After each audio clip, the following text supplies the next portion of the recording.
This video is proudly sponsored by Gamersgate. Download games anytime, anywhere. Visit Gamersgate.com. Right now, ElderGeek.com fans can enjoy a 5% discount on purchases at Gamersgate using promo code Elder-Geek.com.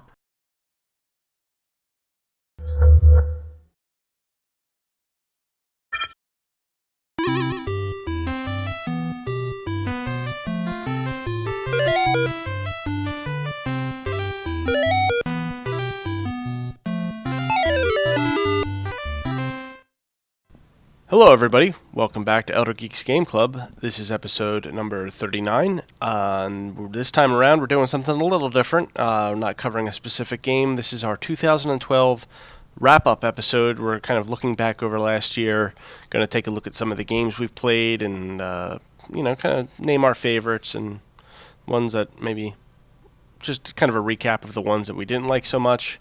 Let me go ahead and introduce my two co-hosts here. Mr. Phil is with us. Phil, how are you doing this evening? Pretty good. How about yourself? I'm doing all right. And we've got Randy with us, as always. I got promoted to co-host. Suck it, Phil. Wow. Yeah. And my name's Steve. I don't remember if I said that or not. I may not have said that now that I'm thinking about it, but... Just kind of a heads up to everybody out there, though, even though we're not going to be talking about anything specific in this episode, like no specific game, in the background, if you're watching it on YouTube, you're going to be watching gameplay footage of Primal Fear, a game I just picked up on Steam. It's this top-down shooter. It's like a twin-stick shooter that has some heavy inspirations from Left 4 Dead. Yeah. Cool. Well, that sounds interesting. We might have to put that on the list for... future Game Club episode. I don't think I like it enough for that. No. Maybe. Right, I mean, I've only put in about an hour to it so far, and people. It's not primal enough. No, it's not. It's not. So we played a lot of games this year. The three of us were doing a little pre-show thing here, and we were just kind of looking at the list, and actually pretty impressed with the number of episodes we were able to crank out this year. I think it definitely at least met expectations, if not exceeded them. So, we try to do the show every 2 weeks, and sometimes life gets in the way, and that doesn't always work out. But, we've done all right. So we've kind of broken the list down into three categories, free games, four categories, free games, indie games, studio releases, and then retro. So I guess to start off, we'll go with the free games, and just kind of talk about them a little bit. We played Abobo's Big Adventure, which was interesting. Yeah, which I was looking through the list. I was like, did I finish Abobo's Big Adventure? And I feel like I got stuck at the final boss. I feel like I remember that I did not complete that game. I can't remember if any of us did, but I think we all got pretty damn far in the game. Yeah, I remember making some progress. I don't think I finished it. And I was the one hating on that one. I felt bad. I still don't know why you were hating on it, because it's a really fun game, and it's okay. To me, again, I know I've said this before. If somebody said, "Hey, pick a game out that Phil would like," I would pick Abobo's Big Adventure. It's okay. And then Alter Ego, which I loved. I loved cool Alter Ego as well. And I've been meaning to play that other one he did. He had there was like a sort of sequel up there. Yeah, I played it for a bit. Yeah. I got it on. I think it's out there on like Desora or one of those. So I don't think it's everywhere. And I don't know. I don't know that it's free. I think I actually paid a few bucks for it. Yeah. But it was very good also. Yeah. And then Slender. Yeah, we all slenderized Slender. None of us completed. Randy, you were down on that. Steve, were you looking back? Slender. Yeah, I mean, I wasn't not crazy impressed with Slender. I mean, it is what it is. Yeah. It's not. I don't think it's meaning to be anything. I think the thing about Slender was all the hype. Oh yeah. Kind of going around it and all the YouTube reaction videos and stuff. And I don't know. When I played it, I was just kind of, I don't know. I felt like a lot of that stuff was just people kind of hamming it up. Big time. Obviously. Yeah. And I didn't. I don't know. But good for that guy, and it's turning into a real game. I feel like I saw some kind of like trailer for it or something like that, like an actual release that you would pay for. There's been a couple of games that have been Slender based coming out. I don't know if they're actually by this guy. No, this is his. Oh, This is there his you that's saw coming, one from yeah. him? Okay, cool. Yeah. It's like, yep. So he's getting like the big release treatment. So I'm okay. wondering how Well, that'll turn out. Maybe I'll check might it turn out. okay, because as much Yeah, as I maybe we'll kind of visit hated on that. Slender, there was some good horror ideas in place there, but, execution for me just fell short. Yeah. Like I said, I think on the episode, the thing that I liked the most about that game was the lore of Slenderman. And Yeah. the fact that it kind of came from the internet and it was just like this thing that grew from like a meme into, something larger. And I think Right. that's interesting. So yeah, if he, good luck to him if he gets a big release out of it, then yeah, I'll check it out. And then just recently we played Nitronic Rush. That was a which great is- game. Yeah. Really enjoyed that as well. Very much looking forward to the follow-up from them. I think they're still on Greenlight. I haven't checked lately to see if they got green lit. They have but- not. They have not. They just tweeted today that they want people to click that green light button. I can't believe that doesn't get greenlit yet. Yeah, I don't understand how it didn't get greenlit either. Because Nitronic Rush is awesome. And, I don't know, when these guys are working on, something more fully fledged, like a fully fledged game based on that, and it got, the amount of downloads it got, I don't know. It's a weird one. that See, it didn't get. here I could go off on a tiny tangent about Steam. Now, don't get me wrong. I don't really have anything against Steam. I like the fact that how easy it is where all my games are in one library. The games are cheap, et cetera, et cetera. I love it. But when it comes to stuff like this, where there's going to be a slam dunk game like Nitronic Rush, it has to go through this bullshit hoop jumping process to go through Steam's green light. But then I'm playing a game like Primal Fear, and I'm not trying to shit on the face of Primal Fear, but Nitronic Rush is 1,000 times better than this Primal Fear game that I'm playing right now.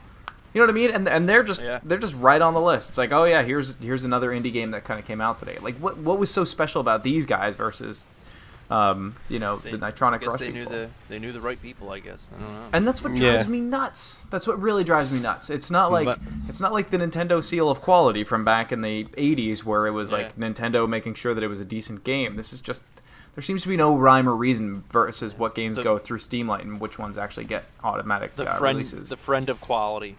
Yeah. Yeah. That nepotism. Steam's seal of nepotism.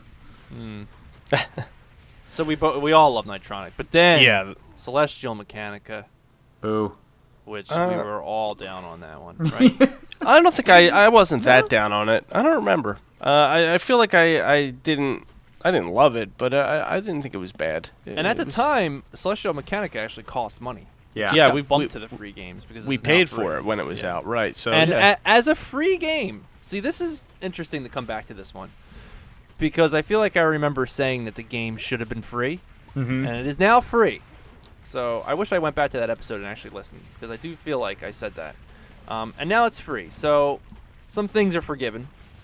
I still don't really think it's a great game, but as a free game, I think it's worth checking out. But no, I would not have paid money for it, even though I did.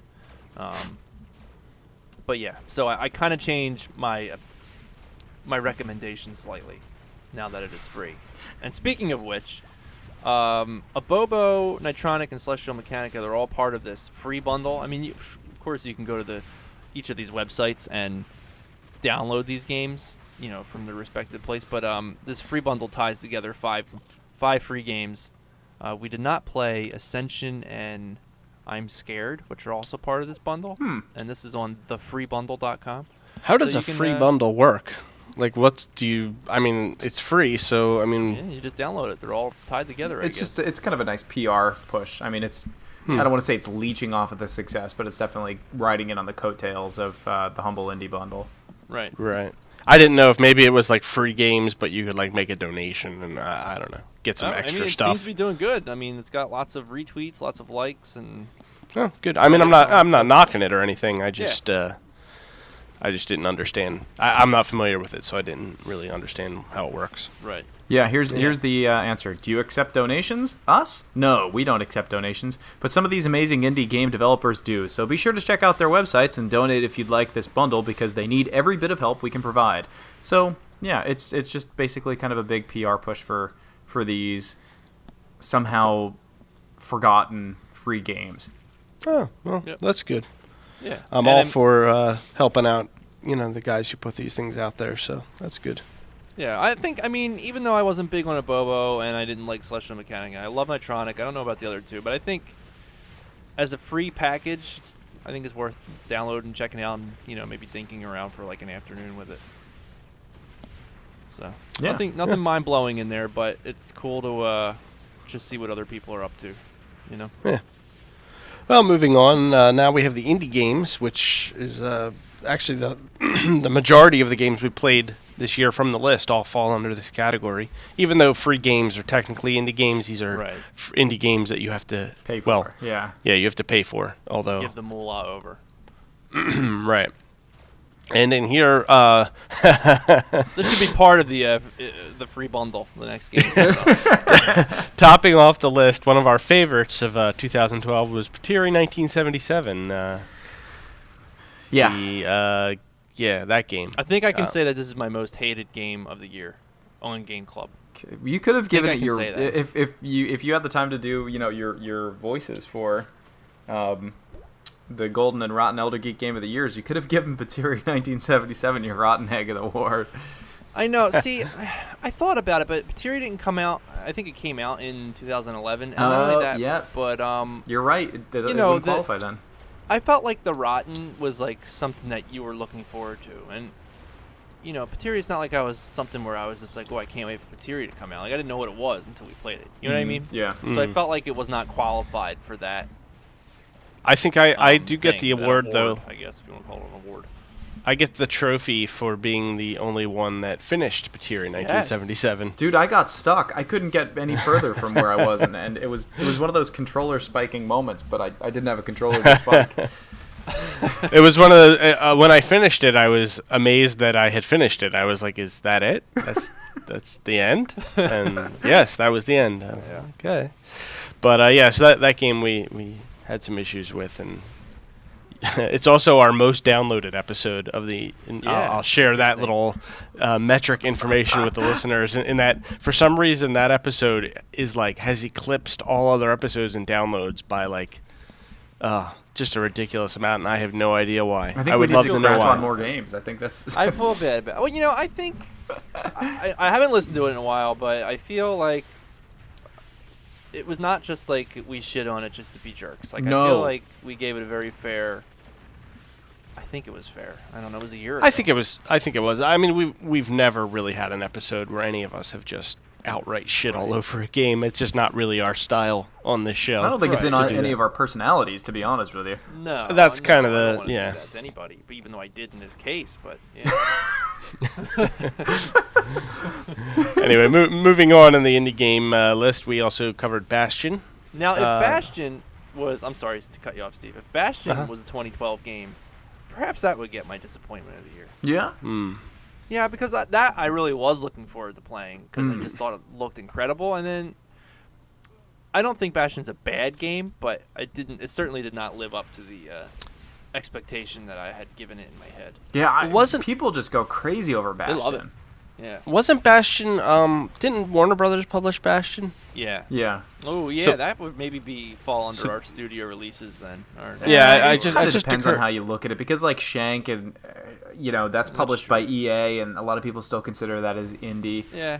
There's a big gray area. There's a bit of a fine line here. Right. That's true. Yeah, because our next category is studio releases, and Steve, you're right. I don't know. Yeah. Okay.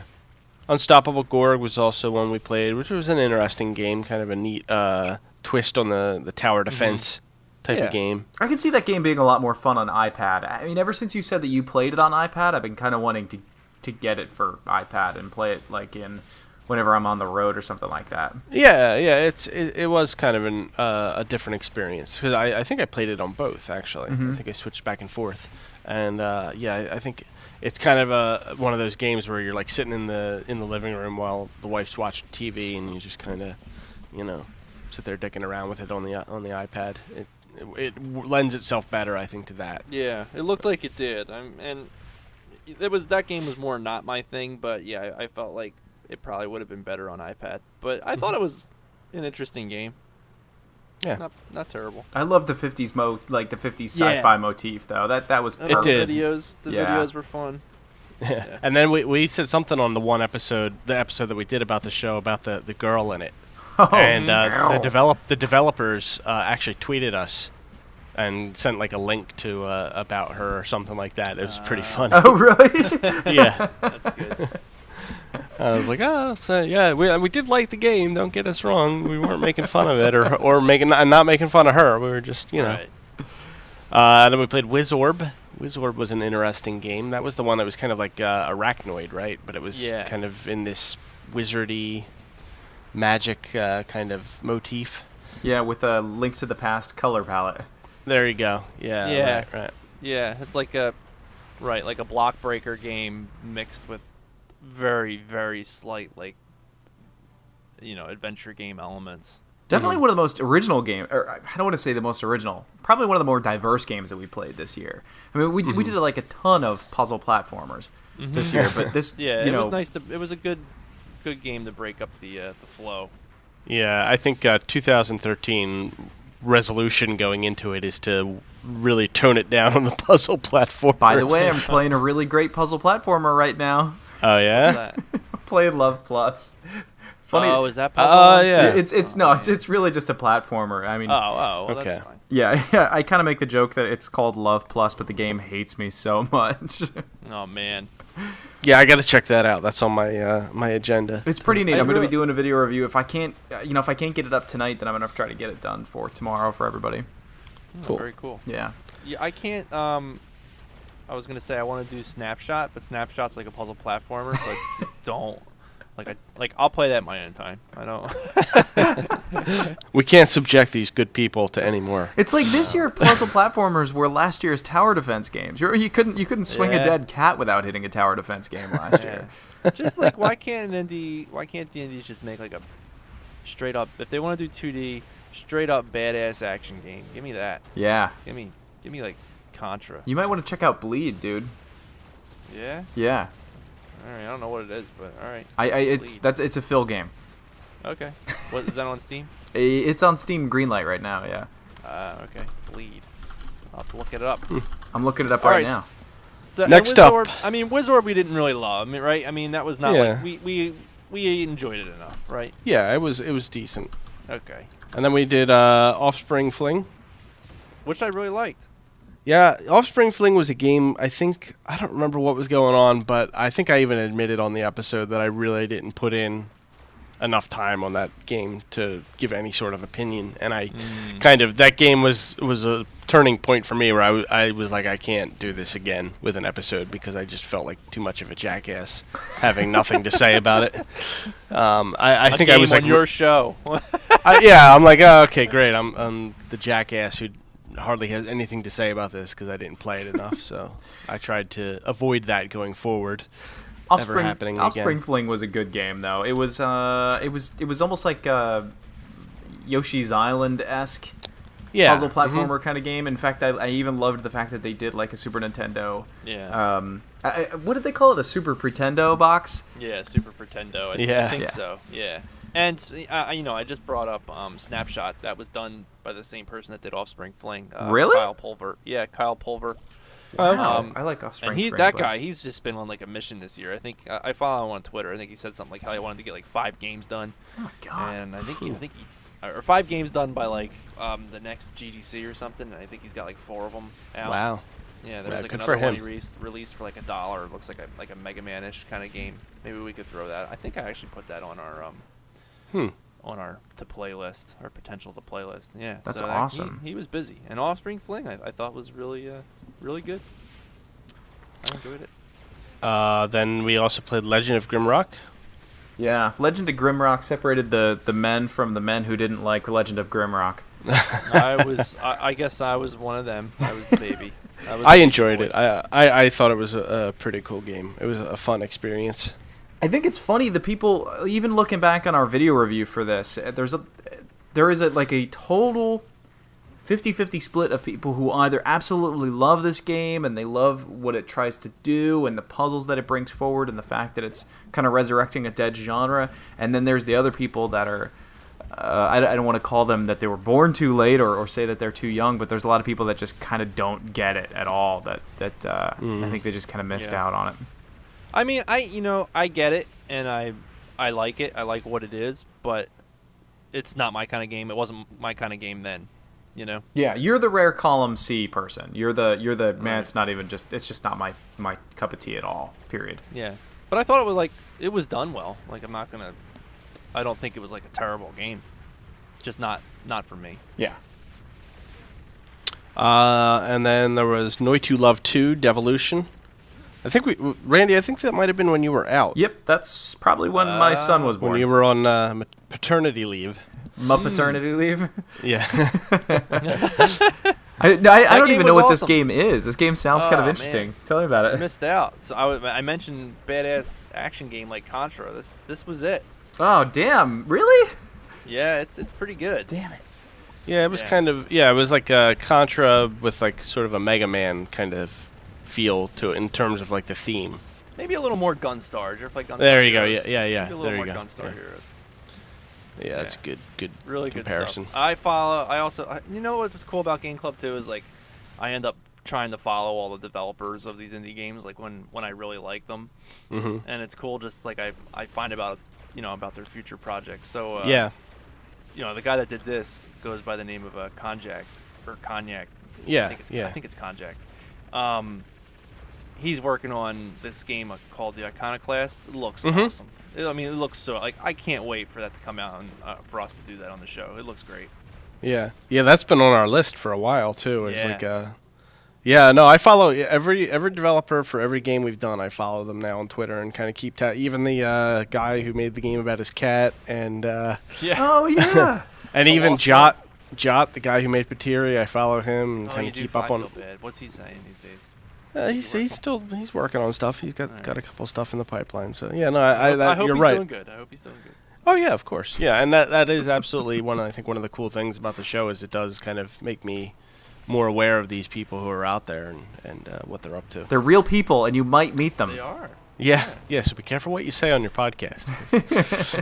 Some guy walks up to your table. Some guy walks up to your table at a convention and just punches you in the face. The tribute game guys, the dudes that did Wizorb. Like I follow Tribute Games. I follow one of the developers, and yeah, it's just like it's cool just following up on their projects. They just had a Kickstarter for I can't remember the name of it, but it looks very like Metal Sluggish kind of the game. Okay. That one see, seems pretty yeah, cool. I could go for that. Mercenary Kings, and that seems pretty cool too. Then we did. Next up was Insanely Twisted Shadow Planet. Was the next game we did, and that was okay. a game. That was a game that we played. Yeah, it was okay. I think I probably liked it more than you guys. I think you did. I think I loved it for the premise of it. I think Insanely Twisted Shadow Planet could be, if he wanted it to be, just one of the coolest Metroidvania games available, but made a lot of simple mistakes that kind of cost. Yeah, I think for me, I liked it. I think some of the control stuff was what ultimately killed it for me and just frustrated me. But yeah, I think overall the premise and the design and everything was really nice looking. The design was really cool. Phil, what was this originally from? It was from Insanely Twisted Planet or something crap like that? Insanely Twisted Shadow Puppets, I think. That might have been it. Yeah, it was. He's an animator, Michel Gagne, and I mean, video games I think are not really his thing. So for him to just kind of like come up with this game, I think he did a good job for. He's I don't know. I mean, I don't know his background completely, but I just know he's like an animator, and he just kind of wanted to dabble in games. And the look and the audio and all that stuff is awesome. Like, yeah, really cool. But it kind of just.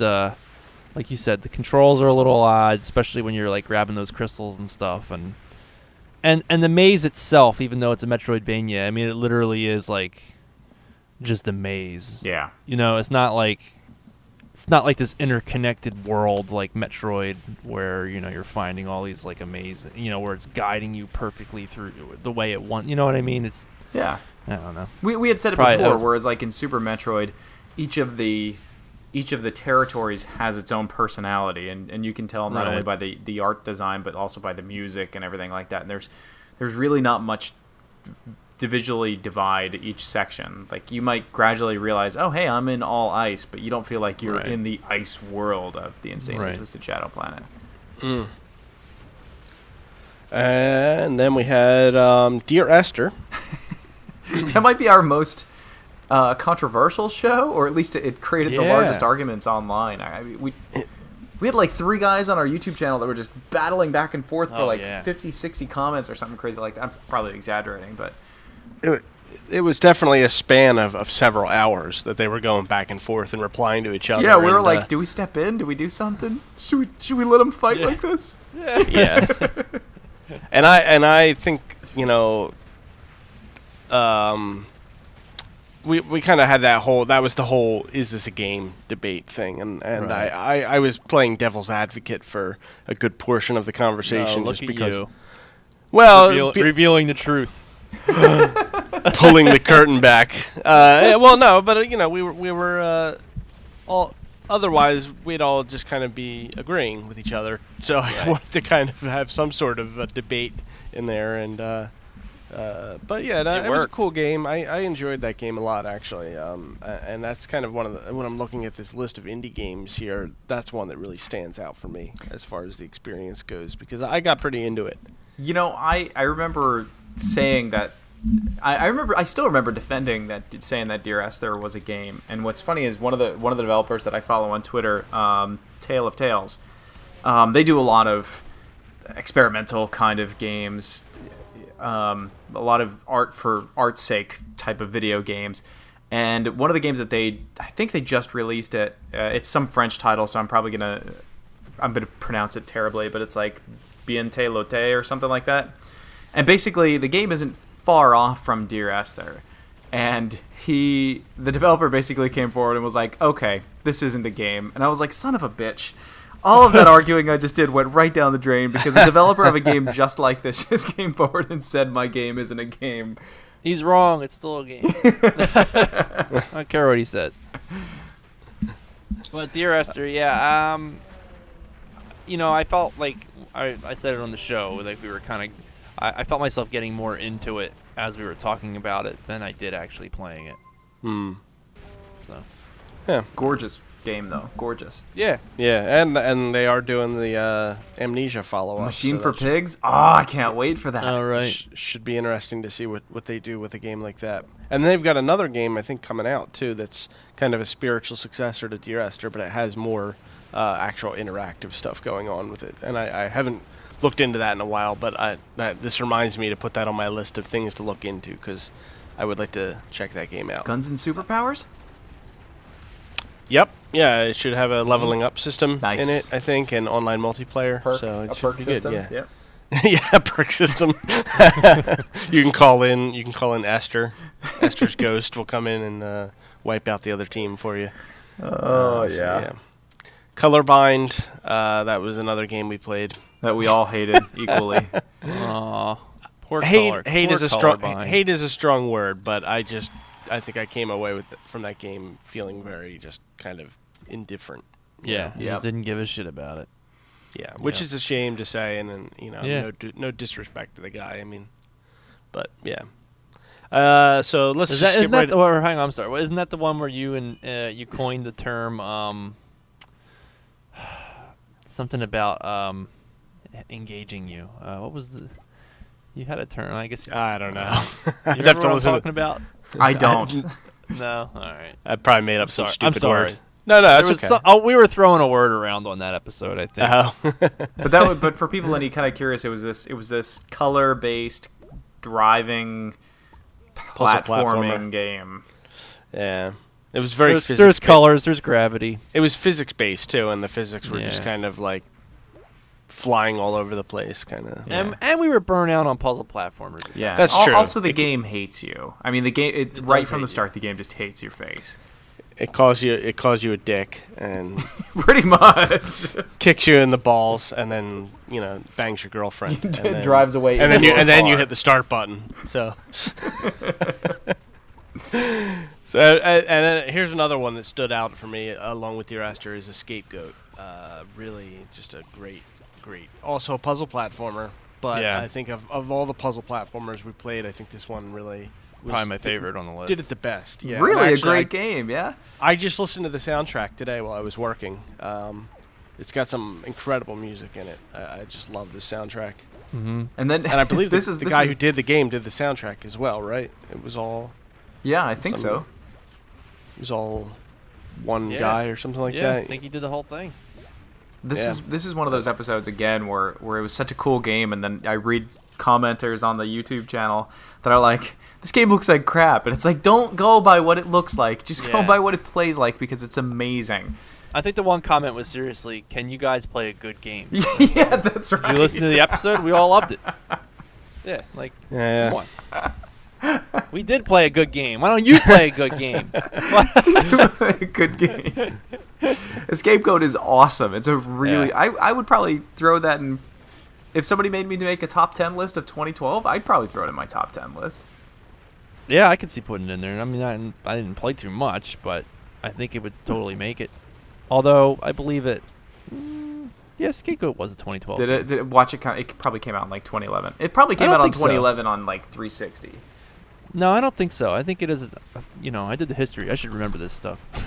I'm sure I said the release date, but yeah, I'm pretty certain it's a 2012 game.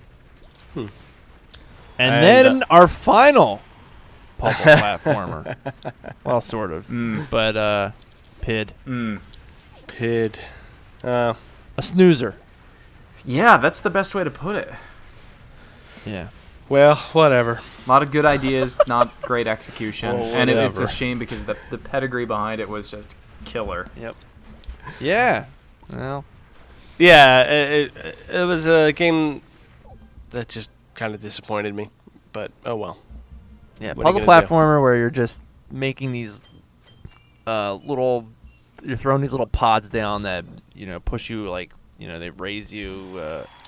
I can't even think of the words They here. like reverse gravity and crap. Yeah, and it just was really blah. None of us really felt that one. So, yeah, moving along.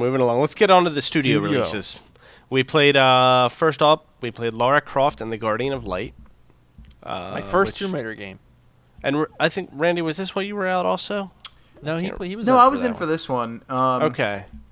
I really like this game. I'm a fan of Lara Croft games, and I think Guardian of the Light is a great, not just a good Lara Croft game, but a great co-op game as well. I like how you're calling them Lara Croft games. Come on, man. This is Tomb Raider. Tomb Raider games. You know what the thing is? Like, it's a lot of them actually have Lara Croft as like the. Yeah, they started doing that. Yeah. I think like on PS2 they started doing that stuff. Yeah. Angel of Darkness, I think, had like the Lara Croft above it. But you're right, Tomb Raider games. I do like Tomb Raider games. And no, it's not because I like to see skimpy women in butt shorts climbing around stuff. I really like games that have cool climbing mechanics and exploring caves and crap. I don't know why. Mm-hmm. I think it's the Indiana Jones itch, which is why Uncharted series is really cool too. Yeah. Yeah, I liked Guardian of Light as my first and only Tomb Raider game. Yeah, it was a fun game. Yeah, it's cool. And we played my favorite game. Quantum Conundrum? The game I had to lay down on the floor. Oh, that's right. Another puzzle platformer. Another, basically. yeah, in a way, a puzzle platformer. Yeah, 3D puzzle platformer. Made me want to throw up from motion sickness. I had to, strip down to my boxers and laid on the floor because I was like, I thought I was gonna pass out. Oh man. Made by I like the folks. that you strip down to your boxers. Well, when you get like really, when you get sick and you're dizzy and your body just breaks out in like the sweats. Yeah, that's like what happened to me, and I was just like, oh, I gotta get all the, I was like out of my mind, like I gotta get all this off of me. I don't know what's going on. The room was like spinning and stuff. Dude, I remember I was giving you a hard time on that episode too. I was like, haven't you been playing video games your entire life? Kind of thing. It's weird. Just one of those weird games that like 1 out of 20 FPS first person games will do that to me, and that just happened to be the one, unfortunately, because I really wanted to get further. Like I think I got pretty far into it, but that was playing it in like 15-20 minute chunks over 2 weeks. See, I feel bad because a lot of people complain about, and this is where your motion sickness probably came from, was like the field of view or the depth of field in the game.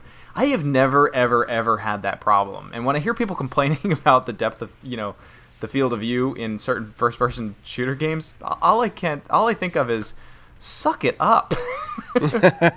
Just play it. If it was, and I don't know, I guess maybe that's what it is. I always feel like it's a frame rate thing. Like some of them just run at like a weird frame rate or something for me, like not quite 60. I think with this one, it's a combination of like a weird field of view for most people, and it's also that like the point of view is very low to the ground. That's right. Yeah, we talked about that on the episode. Yeah, that's true. And I hadn't thought of that as I was playing it, because you are playing as a child, so you're kind of low to the ground. Yeah. In fact, I even started up Fallout 3 again recently. And there's like a brief, 60-second segment in the game where you play as like a toddler. And I remember by the end of that 60 seconds, I was like, this is annoying. I need to get off of this floor now. That's funny. Did you just start it like within the last few days or so? I started it over the holiday break because you and I were talking about how I never finished the main storyline of Fallout 3, but I did like all the side missions and crap. I thought, because every time I go to DC, I get like this weird like desire to like start a new game of Fallout 3 for some reason. And having just been there, I was like looking at the Washington Monument. I'm like, yeah, I put a satellite dish on top of that one. It's even weirder like when you go into the metro stations and you're like, holy shit, these are the metro stations from Fallout 3. I mean, they're dead on, dude. Yeah, that game it's amazing the work they did recreating that area down there. Yeah. It probably wasn't too hard from them, considering they were just up in Bethesda, which is like 5 miles north of DC. Yeah, I remember driving by Bethesda once and like totally like nerding out to my wife in the car and her having no idea what I was talking about. I'm like, oh my god, this is Bethesda. Bethesda's cool. Bethesda as a city has a lot of neat stuff in there. They've got Bethesda Softworks and ZeniMax, but then Discovery Network is up there as well. There's a couple other pretty big companies out of there. Anyway. And next up from studio releases, we had Double Dragon Neon, which I think looking at this list right now, well, aside from the next one, I think Double Dragon Neon just really, what an awesome game. I had a great time with this one. And that's another soundtrack I've been listening to a lot lately. Oh, yeah, man. Actually. So, so good. I didn't enjoy the gameplay as much, but the soundtrack is pretty badass. Yeah, you were the one that was down on Double Dragon. Yeah. Which is all right. That's fair. It's just that, like I said, that first stage, I honestly thought that it was going to be just this remake of the original Double Dragon, but like with this super duper 80s vibe to it. But, you give it time and it definitely grows on you. I wish I had come over to your house and played it. I think that's the other thing. You're right. Be championing it with us. It's definitely a good two-player game. Oh, yeah. Yeah. And yes, the soundtrack, incredible. So good. Check it out on Bandcamp. Even if you don't want to play Double Dragon, go listen to that shit. Jake Kaufman, who I just wikied him. Apparently he just does nothing but write music all day long and all night. Oh, yeah. Yeah. I mean, just in like the past year, he's released like something like 20 game soundtracks or some crap like that. He is a machine. Yeah. Yeah, he is. Admire the hell out of that guy. Yeah, and they're generally always good. Yeah. Yeah. Yeah. Yeah, it's crazy. Absolutely. And aside from just the video game music, like he contributes like music to like Ubuntu stuff sometimes, and he's just writing music nonstop. We actually met him at MagFest. It was an incredible moment. I was leaning on the wall and we were just talking. He and I were talking about just like our dogs or some crap like that, and we're both drinking. And when I realized who he was, I was like, I know somebody wants to meet you so badly. And I call Phil over, and I geeked out. Phil geeked out. I was trying not to, because it was not bit. Like we were in a hanging out situation. This was not like very casual situation. Yeah, this was not like we were on the floor at MagFest or he had just finished like a show. We were just in a room having drinks, and he happened to be in there, and I happened to be in there, and yeah, I tried really hard not to. I think I did okay. I think I did okay. Well, did I do okay? you were like, I should have brought a copy of Contra 4 with Contra me. 4. Yeah, because the first time I said it to him, the first time I went to MagFest, I knew he was going to be at MagFest because they give you the whole guest list, and I brought my copy of Contra 4 with me. And I thought, if I run into Jake Kaufman, this guy's signing my Contra 4. And then I didn't run into him, and then it's been like 4 years since the first MagFest, and finally see him in the flesh. He was a really nice guy, too. Yeah. Super normal. Really humble. Yeah. Yeah. It's not like he was, yeah, my music's freaking awesome. Like, I told him I love the music. He's just like, I can't believe people listen to my music, and just such a good feeling, and yeah. And I was not lying when I told him that I had much of his music playing in the car on the way down to MagFest, because I had my iPod all chipped out. I was ready. And Double Dragon was on there, and a couple of his other ones like Mighty Switch Force, and yeah, it was good. Cool. Sorry. No, about the side it's a good rant story. there. I'm just mad that I missed meeting him by about 20 minutes. You literally did. Yeah, it was then like that. Because then I went and found yeah. you. Yeah, right after that, I went and found I you. ran into you, and we were in the elevator with him, and I didn't realize it. And then as we were walking out, right.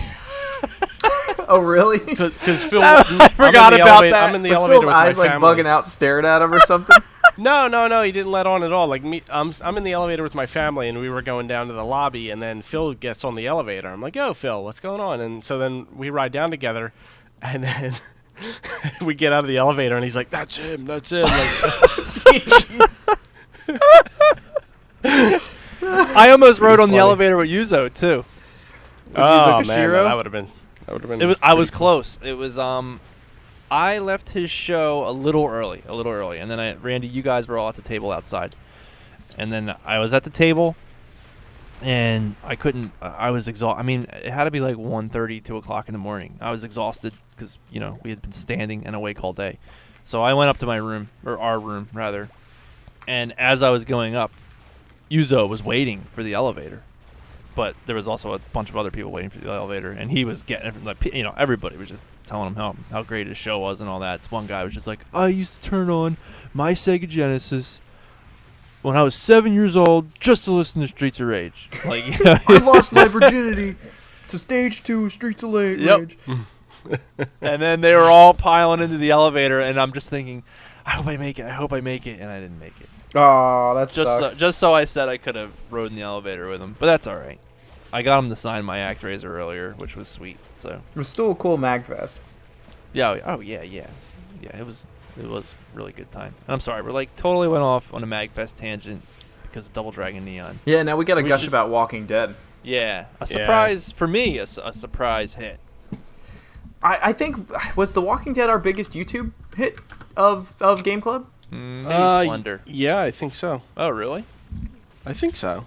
I mean, because everybody loved that game, and I think that was a big surprise for literally everyone in gaming. Nobody was expecting them to pull out another hit ever again, really. Yeah, and it was good. I went into that game with almost zero expectations, and I came out really liking it, wanting more. And you know what? We're getting more in April. Not really. We're getting that shit one. Did you guys see any of that? Oh yeah, dude, that looks terrible. It looks so bad. The Activision We one? are. Yeah, the Activision one. Real bad. We are getting more from Telltale though. Yeah, we are getting more from them. There is season 2 in the works, and I did actually just read the other day. They were one of the developers had made a comment saying that they were still hoping to have the game saves from the first game carry over the second game in some way. Something. I think it'll be new people for the most part, but something about it will intersect with season 2. So that's interesting. That'd be great. Yeah. Very cool. Yeah, Walking Dead, good stuff. Go play it. Yeah, if you haven't yet, you should. I've had a lot of people kind of complain to me afterwards about it, saying that, I hope not spoiling this for anybody, but everybody's played this game by now, but I've had people complain to me saying like, oh, in the end, my choices didn't matter, and to that I have to really say, yeah, but your choices did matter. It's a lot of times video games aren't about the ending, but the journey that you go through to get there. And your choices completely change your journey through The Walking Dead. So, yeah, that's that. Your choices mattered when it mattered. Yeah. Yeah, and especially in like you're saying, I mean, even though you got there, you still you're presented with what you chose, and all those things are things that you remember doing.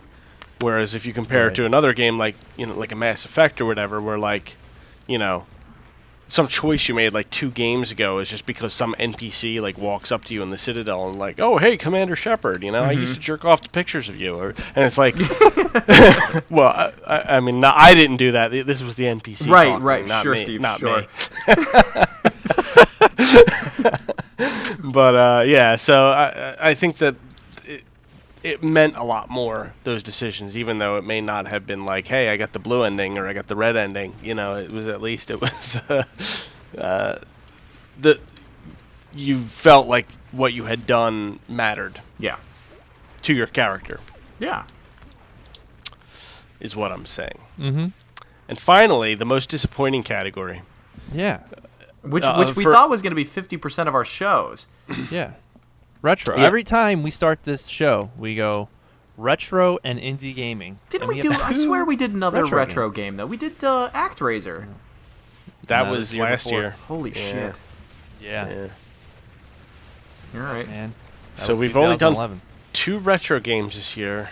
Another World, the PC kind of adventure game, I guess would be what you'd call it. Yeah, I was adventure game. Yeah, and then You don't want to call it. You don't want to call it a puzzle platform. I don't think I will. I don't know. I guess maybe it is. No, I don't know. It's an I would say adventure game. Yeah. I think that's probably a good way to characterize it.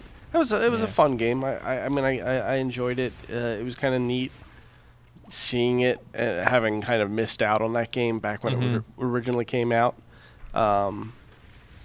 But it also wasn't like I don't think I had this is going back a ways too on this episode. This was one of the early in the year ones, I think. But it didn't blow me away or anything. And I think that's just one of those things where when you go back and play a game like this, that's so kind of held in such high regard from kind of the nostalgia factor that when you go into it without that nostalgic filter yourself, that sometimes it's hard to really connect with an older game. Yep. Yeah, I mean, it's almost like, when the first Star Fox came out on the SNES. I mean, it was amazing because, what else did that? But you go back to the first Star Fox now, it's kind of like, okay, this is not that great after all. Well, I mean, I still think it's good, but I mean, I could see someone not being impressed with it. You know what I mean? Yeah. Right. Yeah, of course. Yeah. I mean, there's tons of games like that. Yeah, that's But- going to happen for everybody, I think. Right. And, when I played through it again, I was surprised how much I remembered. I guess this game was burned into my brain. and I ran through it in an hour, which was shocking because, I mean, I spent months trying to figure that game out when I was a kid. I still really like it, but I could see why, you guys would not like it. Randy, were you there for that one? I was there for that one. I did it as far as you I did not like it absolutely either. could, and even then I was busting out game facts for it and everything like that. That's right. That's right. You hated it. I don't want to say I hated it, but Steve's so right. It's one of those games that if you missed out on it the first time around, you're probably not going to love it as much as everybody else. And there was a big problem back then. It's a little bit less of a problem now of adventure games or games that have adventure elements in it where the solution to puzzles is completely illogical, and Right. there's quite a few of those in that game. So Yeah. Yep. I'm with you on that. A great buddy story, though. yeah. Two buds Yeah. 2 prisoners escaping just hanging out. and just becoming bros at the end. Fucking awesome. And finally, Finally, the best game on the list. One of the greatest games of all time. Super Castlevania 4. Which I'm surprised. Freaking Seriously, I'm super disappointed that was not our biggest hit on YouTube. That was one of our least I know. listened to or watched one. Literally it was one of the greatest best games game. of all time. God damn you people if you made it this far into this podcast and you're listening and you did not listen to Super Castlevania. Go play Super Castlevania 4. It's freaking awesome. Actually, Christ. if you've made it this far and you don't normally, do us a favor and send us an email or something and tell us why. I left because We'd like to know. So yeah, Super Castlevania 4 by default is my favorite game on this list, but I'm not going to count that because. So why don't we come up with, looking a quick glance, what are your takeaways from 2012? What really sticks out to you guys? What did you love? What would you recommend people play? Give me like 3. I would recommend people definitely playing Nitronic Rush. Yeah. I'm probably stealing all of Steve's here. No, go ahead. Scapegoat for sure. Yeah. And I don't want to say Walking Dead because that's like a huge release. Everybody's fucking played Walking Dead. Right. I'm gonna say Quantum Conundrum because that was a studio release that I thought was just really fantastic. I think that it is definitely on par with Portal, but did not find nearly the same success as Portal. And at the same time, it was released by Square Enix, who I kind of want to show them a little bit of love for putting out decent quality games instead of trying to reward them all the time for recycling Final Fantasy games at me. True. Just take some Dramamine. Randy, my list pretty much echoes yours. I mean, I was going to say that, and then I was going to go with Double Dragon Neon instead of Quantum Conundrum. So yeah, I'm definitely Nitronic Rush, Scapegoat, Double Dragon Neon were my big takeaways. And if I needed to pick a third or a fourth and fifth, probably Offspring Fling and Alter Ego. Really like those. I'm going to go ahead. I wanted to try to not do the same ones, but I'm going to go ahead and agree with the Scapegoat for sure. I mean, so we all Scapegoat's wait a a great minute game. here. Wait a minute. We just figured out Game Club Game of the Year. Is the Scapegoat. The Scapegoat. All 3 of us, it's on our list. Mm-hmm. Unless you're also putting Nitronic Rush on there, then we'll have a tie. I don't know it's hard to say not to check out Nitronic Rush, just being that it's free. Right. No, and Scapegoat's not free anymore, right? You do actually. Yeah, you got to pay for it, and that's on yeah, Steam Greenlight still too, I think. Wow, really? Yeah, again, here's another great game Yeah, that's sitting and waiting through Greenlight. Guys, play a Scapegoat and go greenlight that shit, man. Get that game up there. That's a great game. Wow. So what else is on your list? I'm sorry. No. I was gonna Pitiri's. I gotta stop making fun. That's terrible. I would probably also throw Double Dragon Neon on there and say check that one out because it's a lot of fun, especially if you like the old Double Dragon games. And I think it's if you're listening to this and you have PlayStation Plus, Double Dragon Neon is on that when they have that tab in the PlayStation Store where it says going away soon. Yeah, it's on there now. I just saw it earlier tonight. I was on there. So if you have PlayStation Plus, you haven't played it, go get it now while it's free and play because it's awesome. Yep. I mean, it's worth paying for, but if you can play it for free, please do. I kind of wish I bought it actually because now when my PS Plus goes away, I'm not going to have it anymore. I might buy it. Yeah, then you can buy it then. Yeah, might actually purchase it. By then, it might be like severely discounted too. That's true. Let's see a third one. Oh boy. Noitu Love 2, Devolution.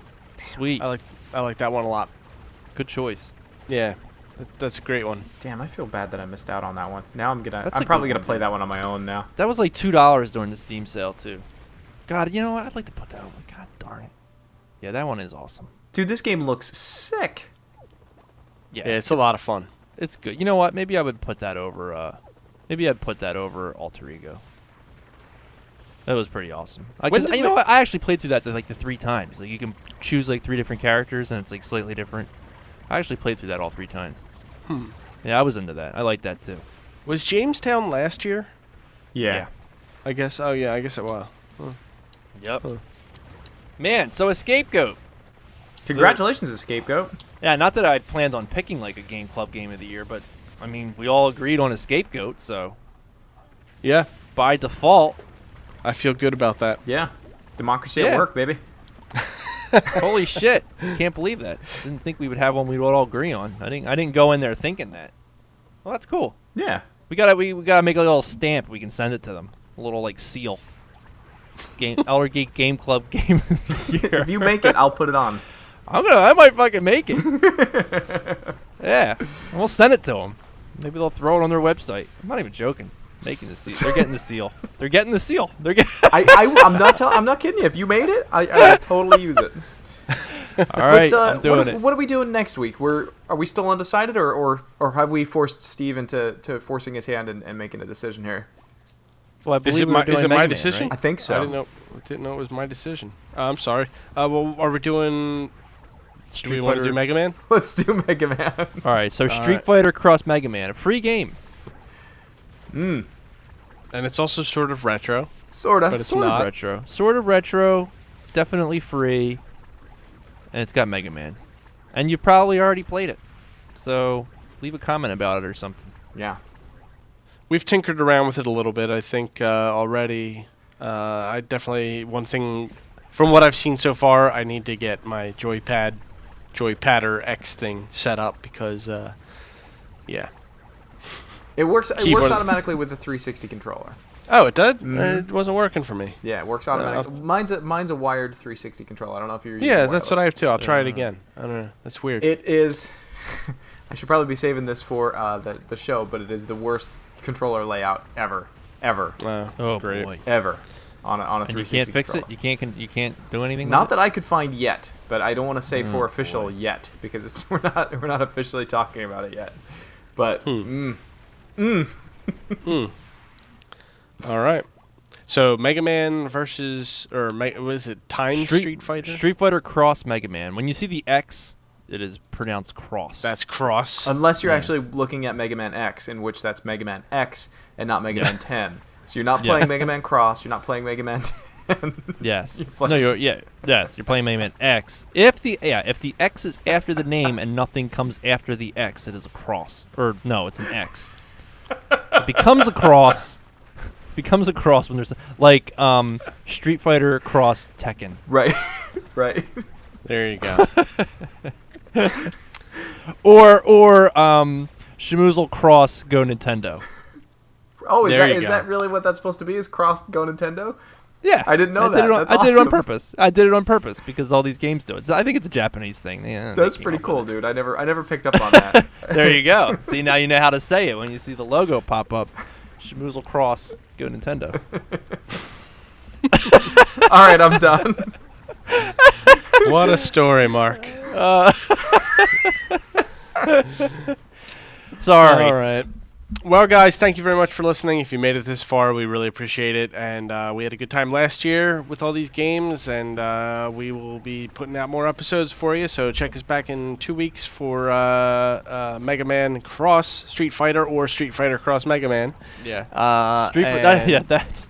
Well, I'll save that for the episode. But I love how this is a game to celebrate Mega Man's 25th anniversary, and Street Fighter is the first name mentioned. Well, whatever.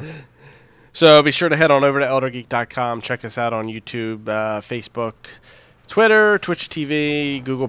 We're all over the place. A lot of good video reviews, streaming, features, good stuff. Check it out. Awesome. And we will see you next time here on the Elder Geek Game Club. So thank you very much. Have a good weekend, and everybody. Have a good 2 weeks. Yep.